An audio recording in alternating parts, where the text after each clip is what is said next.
ভারতবর্ষ দেবভূমি।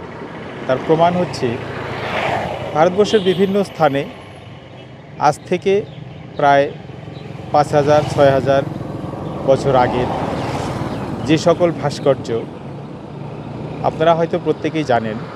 আজকে আমরা সেখানে যাব। আমরা আপনাদেরকে দেখাবো। এখান থেকে প্রায় ২০ কিলোমিটার ডিস্টেন্স আমরা এই মুহূর্তে যাত্রাপথে। আমরা এই মুহূর্তে রয়েছি বরপেটা রোড।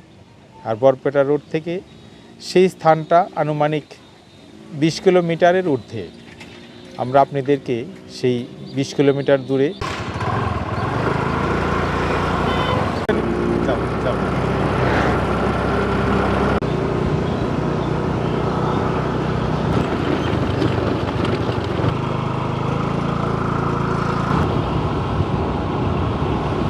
এটা হচ্ছে আমরা আস্তে আস্তে ইতিমধ্যে রাজঢাকমাল এসে পৌঁছালাম।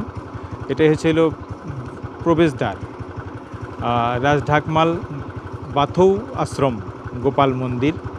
আমরা এখন এই মন্দিরের ভিতরে আমরা প্রবেশ করব।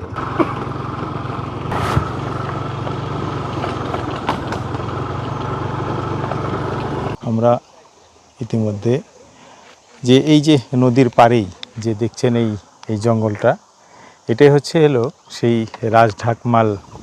কাছে আমরা কিছু কথা এই মন্দির সম্পর্কে জেনে নেব, কারণ এই মন্দির সম্পর্কে আমারও তেমন অভিজ্ঞতা নেই।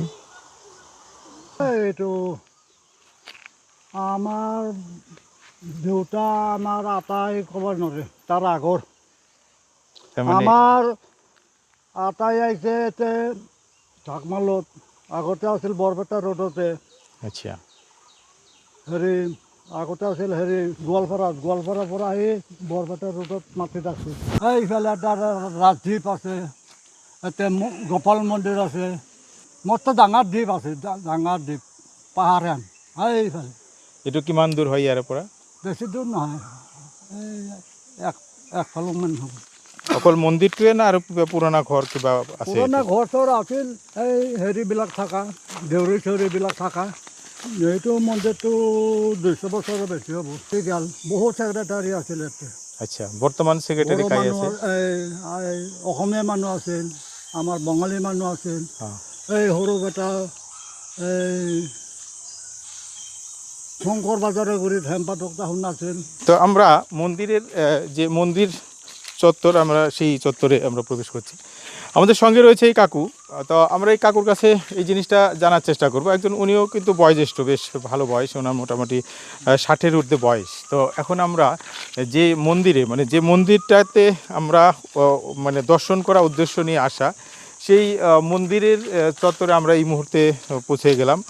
আমরা যে উদ্দেশ্য নিয়ে এই জায়গাটায় আসা, মানে যে উদ্দেশ্য নিয়ে আমরা এখানে আসি, সেই উদ্দেশ্যটা হচ্ছে যে এই প্রাচীনকালের যে এই মন্দিরটা আমরা কথোপকথন মানুষের মুখে শুনি যে ভীমের পুত্র ঘটোৎকচের বংশধররা নাকি এই মন্দিরের মানে স্থাপত্য, তারাই এই মন্দিরটা স্থাপন করে। তো এখন সেই জিনিসটা আমরা দূরে দূরে যে কথাই কেন না শুনি, কিন্তু বাস্তব কথা হচ্ছে যে আমরা স্পটে আসবার পর এখানে যারা নাকি বসবাস করে তাদের কাছ থেকে, তাদের মুখ থেকে শোনাটাই হচ্ছে হলো আমাদের মুখ্যত উদ্দেশ্য। তো কাকু, আমি আপনার কাছে জানতে চাইবো যে এই যে ঘটনা, যে কথাটা আমরা শুনি যে ঘটোৎকচের বংশধর তারাই নাকি, চলেন একটু আগের দিকে যাই, তারাই নাকি এই মন্দিরের স্থাপনা করেছেন বা তাদের দ্বারাই এই মন্দিরটা মানে স্থাপন করা হয়েছে। তো এই মুহূর্তে যে দৃশ্যটা আমরা দেখছি যে একেবারে মানে যে মন্দির, সেই মন্দিরটা মানে খুব একটা সুস্থ অবস্থায় নেই, মোটামুটিভাবে জরাজীর্ণ অবস্থায় আছে। তো এখন এই মন্দিরটা কি মন্দির, আর এই মন্দিরের মানে বিষয়ে যদি আমাদেরকে একটু বলেন, আমরা ঠিক মন্দিরের ওই সম্মুখটাই যাব, কারণ আমরা দেখে নেব যে এখানে এটা গোপাল মন্দির গোপাল মন্দির না? তো গোপাল মন্দির, তো এই মন্দিরের মানে আনুমানিক এই মন্দিরটার বয়স কত হবে? বয়স ২০০ বছরের বেশি হবো। ২০০ বছরের বেশি না? জানা হিসাবে, আমার বাবা কোয়া হিসাবে, আমার আতা কোয়া হিসাবে ২০০ বছরের আগে। তার আগে যে কি হবো এটা বলতে পারলাম না। মন্দিরটা আগে গোল হিসাব আছে। আচ্ছা, গোল হিসাব আছিল আগের দিনের কথা তো। তখন মানে সিমেন্ট বালু সব বেশি পাওয়া যায় না, এটা গোল হিসাব আছে। আচ্ছা গোল হিসাব আছিল আর এতখানি উখ ভিটিটা আছিল আচ্ছা ওরকম সিস্টেম করে এখন মানে পাখি কইরা এটা মানে বানানো হয়নি। তার মানে এখন যে আমরা যেটা দেখছি এটা কি সে আগের দিনের মন্দিরের এটা স্ট্রাকচারটা না, তার মানে পুরানা স্ট্রাকচারটা এর ভিতরে, তার মানে হ্যাঁ এটা পরে নির্মাণ করা আর কি, হ্যাঁ পরে নির্মাণ করা। পরে নির্মাণ করা। তো এই মন্দিরে তো ভিতরে যে গোপাল ঠাকুরটা আছে, হ্যাঁ এই গোপাল ঠাকুরটা ভিতরেই আছে, আচ্ছা। তার সাইজ করা হয়েছে আর কি। গোপাল ঠাকুরটার ভিতরে বলতে কি গোপাল ঠাকুরের মানে এটা কিসের মূর্তি আছে? এটা এটা শিলাপাথর। শিলাপাথর না? তো এটা কি দর্শন করার মতো কোনো সুযোগ সুবিধা বা কিছু সেরকম? আসলে তালামারা এখন তালামারা না? এই জায়গায় যারা এই মন্দিরটা যারা তত্ত্বাবধান করে তারা এখানে একটা কমিটি আছে নিশ্চয়? কমিটি আছিল তো। আচ্ছা, এখন সেই কমিটি তারা মানে কি এই আশেপাশেই আছে না একটু দূরেই আছে? এখন এই বড় রানিছে না, এই বড় এইগুলা তার মানে মধ্যেই আছে। এইখানের মধ্যে এই মানে কমিটির প্রেসিডেন্ট সেক্রেটারি তারা আছে। তো এখন যেটা নাকি আপনার কাছে আমরা জানলাম, আপনি যেহেতু এখানেই থাকেন, আপনি বয়োজ্যেষ্ঠ লোক, তো আমরা এই মন্দিরটা এই যে গোপাল মন্দির, এই মন্দিরটা আমরা দেখালাম। এইটুক অঞ্চলে যেহেতু রাজঢাকমাল আমরা শুনি, মানুষের মুখে বলে যে রাজঢাকমালে নাকি বহু পুরাতন মানে সেই সময়ের রাজাদের, আজ থেকে মানে সেই মহাভারতের সময়ের রাজরাজাদের কোনো ঘর বা কোনো ঘর বাড়ি কোনো কিছু থাকার কোনো প্রাচীন কোনো চিহ্ন আপনাদের জানার মধ্যে আছে কি? আমরা শুনছি এখানে বলে রাজা আছেন, আচ্ছা রাজার মানে বাউন্ডারি আছেন, হুম রাজার মানে ঘর আছেন, হুম হাওয়া বাতাস খাইছে, এগুলা মানে রাস্তা আছে আচ্ছা, আচ্ছা। রাজার। এখন আচ্ছা। গাছ গাছের উঠে পড়ছে, আচ্ছা আচ্ছা এই যে বাথরুম মন্দিরটা বানাইছে, হ্যাঁ হ্যাঁ এই জায়গায় মানে তার দিদানি ঘর আছিল, আচ্ছা এইরকম শুনছি। আর আঙ্গর বাবাও কইছে, আঙ্গর ঠাকুরও কইছে। আচ্ছা আচ্ছা। তো সেই রাজাটার নাম, কি বা নাম আছে নামটাও আপনারা জানেন না? আচ্ছা, যাই হোক। তো এখন তার মানে সেই পুরাণকালের যেই রাজার যেটা নাকি স্থাপত্য, যেগুলা মানে পুরানা দিনের যে ঘর বা আপনি যেটা বললেন বাউন্ডারি, সে তার কোনো চিহ্ন নাই এই মুহূর্তে? কোনো ছিটাফোটা কোনো চিহ্নই পাওয়া যায় না? নাই। নাই কার না? হাতে নিচে বহু জায়গার সেক্রেটারি আছিল তো, কার হাতে পড়ছে। না মানে এই জিনিসগুলা তার মানে যদি বাউন্ডারি বা ওয়াল থাকে সেরকম, সেই জিনিসগুলা মানে কোনো চিহ্ন? মাইটা এরিজ আছে, মাটির আছে সব, মাটির কাঠের। আচ্ছা আচ্ছা, কাঠের মাটির, পাকার আছিল না। কাঠের আর মাটির। তো সেই কোনো চিহ্ন এখন কোনো? মাটির দিয়া তুলছে ভিত, মাটির আচ্ছা। দিয়ে ভিত তুলছে, আর কাঠের খোটা দিয়া মানে আচ্ছা আচ্ছা ঘর আচ্ছা, টর গুনা বানাইছে। হ্যাঁ, এই জন্য এই জায়গাটুকুর নাম মানে এই রাজার জায়গায় আমরা আগে মানে এই অষ্টমী করতাম, অষ্টমী স্নানের মেলা মেলা। করতাম। আচ্ছা আচ্ছা। যার জন্য এখানে রাজা বসবাস করতে জন্য এই জায়গাটুকুর নাম রাজঢাকমাল। আর সপ্তাহে সপ্তাহে আমরা এই জায়গায় মানে দেউরি মানুষের থাকা ঘর আছিল, ওই জবাইদে আছিল, আচ্ছা অবৈধেও কিছু মানে 2-4 ঘর আছিল এই মধ্যে। আচ্ছা, এই বড় এই সাইডটা এইগুলা মানে দেখশুন করার কারণে ঘর মানুষ আছিল। তো যাই হোক, আমরা সবচাইতে মানে অবাক লাগা কথাটা হচ্ছে যে এই কাকু বলা মতে যে প্রায় 200 বছরের আগের পর্যন্ত ওনারা বলতে পারে, কিন্তু তার আগের খবর তারা জানে না। তো এখন যেটা নাকি আমরা দেখছি যে এখানে যেরকমভাবে বড় বড় বৃক্ষ আপনারা দেখছেন, যে বড় বড় গাছ, সেই গাছ এখানে যে একটা সময় কোনো মানে সেরকম কিছু ব্যবস্থা ছিল সেটা কিন্তু প্রমাণ পাওয়া যায় এই জন্যেই, মানে এই অঞ্চলের মধ্যে এইটুক জায়গায় যে বসতি থাকার মতো যে মানে গাছ গোছালি মানুষ সাধারণত আমরা বাড়িঘর করলে কিন্তু গাছটা আমরা সাধারণত রাখি, কারণ বৃক্ষ বিহনে মানুষের জীবন যাত্রার কোনো মানে চলতে পারে না, মানুষের জীবন বাঁচতে পারে না। তো যার জন্যে আমরা এই জায়গাটাতে আমরা এই জন্যই বলতেছি যে একটা পুরাতন মন্দির, কাকু যেটা বলল যে এই মন্দিরটা আগের যে পুরানো মন্দির ছিল সেই মন্দিরটাকে মানে আজ থেকে 200 বছর আগে সেটাকে ভালো নতুন কনস্ট্রাকশন করে যে যাই হোক একটা স্ট্রাকচার দেওয়া হয়েছে বালু পাথর সিমেন্ট দিয়ে, কিন্তু তার আগে এই মন্দিরটা রাজার আমলের যখন ছিল সেই ভাস্কর্য কিন্তু এখন নেই। তো এখানে উনি বলা মতে যে পাশেই যারা দেউরি অর্থাৎ যারা পূজারী ছিলেন, পূজারীদের ঘর বাড়ি বাসস্থান এই সাইডটাই ছিল। রাজবাড়িও এখানে ছিল, পাশেই রাজবাড়ি। আমি এই সাইডটা দেখাতে বলবো, এই সাইডটাই রাজবাড়ি ছিল। রাজবাড়ির চারিদিকে প্রাচীর, মানে মাটির প্রাচীর, মানে প্রাচীর দেওয়া ছিল। তার কিছু একটা অংশ, এই যে উঁচু উঁচু জায়গাটা যে দেখা যাচ্ছে, এটা কিন্তু তার কিছু একটা অংশ এরকম বোঝা যায়। তো এরকম করে বাউন্ডারি দিয়ে এখন সেই রাজার সময়ের যেটা নাকি তাদের যে সুযোগ সুবিধার জন্য ঘর বাড়ি, প্রাচীর, আর উনি যেটা নাকি বললো যে সেই সময় নাকি কাঠের মানে অট্টালিকা ছিল, কাঠের ঘর, মাটির ঘর, কাঠের ঘর। তো সেই সকল এখন তো আর সে রাখাটা, মানে সংরক্ষণ করে রাখাটা সম্ভব না। তো যদিও বা এখানকার যে সকল মানে বৃক্ষ আপনি দেখছেন, যে বহু পুরাতন বৃক্ষ কিন্তু ইতিমধ্যে এই জায়গায় আছে, বা এই মন্দিরটা যে দেখছেন, যে এই মন্দিরও কিন্তু সেই সময়ের স্থাপিত মন্দির। এটা হচ্ছিল গোপাল মন্দির। আর সেই গোপাল মন্দির এই মুহূর্তে যেহেতু মন্দির বন্ধ, মন্দির তালা মারা, আমরা আপনাদের ভিতরের দৃশ্যটা দেখাতে পাচ্ছি না।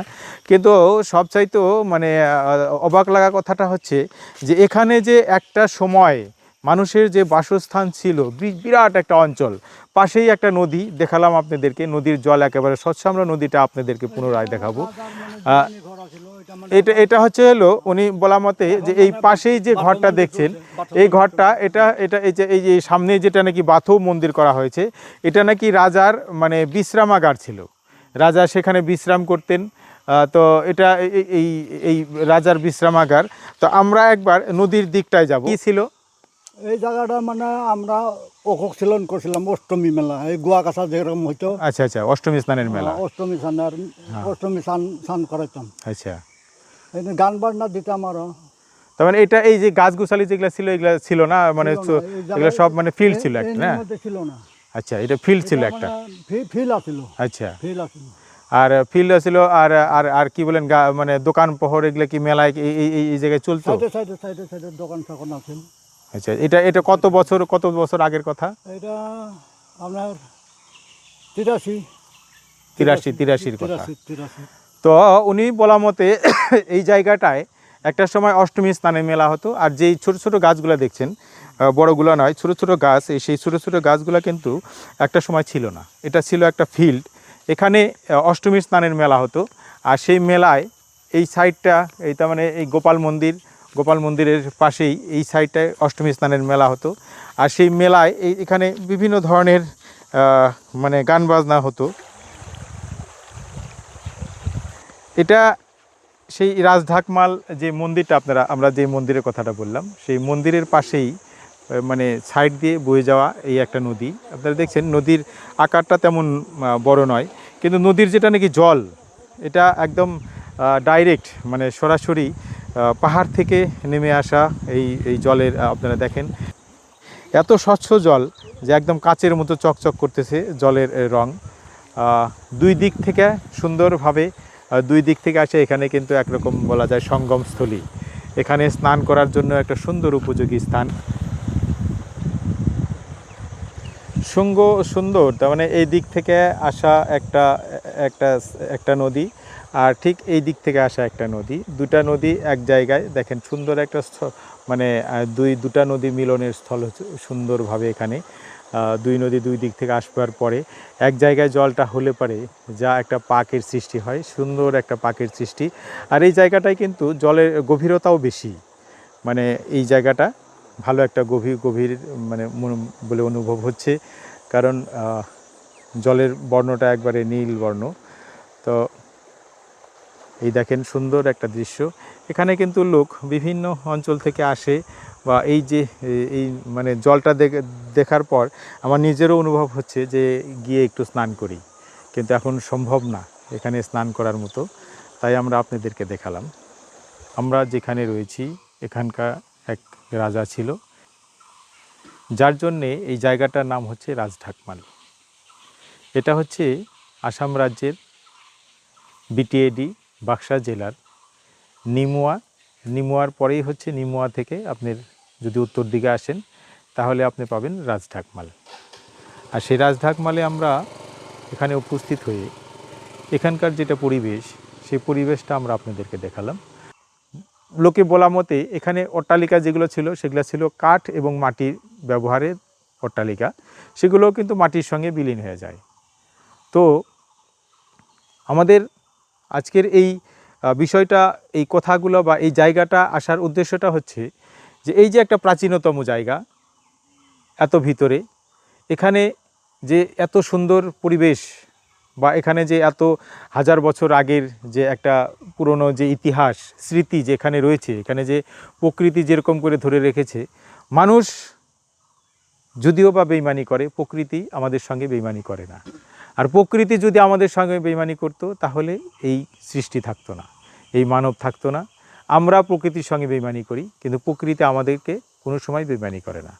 প্রকৃতি সবসময় আমাদেরকে, মানব জাতি যাতে বেঁচে থাকে তার জন্য প্রকৃতির যা দরকার সেটা কিন্তু দেয়, আমরা কিন্তু প্রকৃতিকে দিতে পারি না। তাই প্রকৃতি দেখেন মানুষের জন্য স্মৃতি কীরকম করে আগলিয়ে ধরে রাখে, সেই জিনিসটা কিন্তু এই রাজঢাক মাল না আসলে আপনি বুঝতে পাবেন না। আমরা এখানে আসলাম, দেখলাম, আপনারাও দেখলেন। আশা করি আপনারা আসবেন, দেখবেন, বুঝবেন, মানুষকে দেখাবেন। ক্যামেরায় রাজার সঙ্গে আমি বিষ্ণু।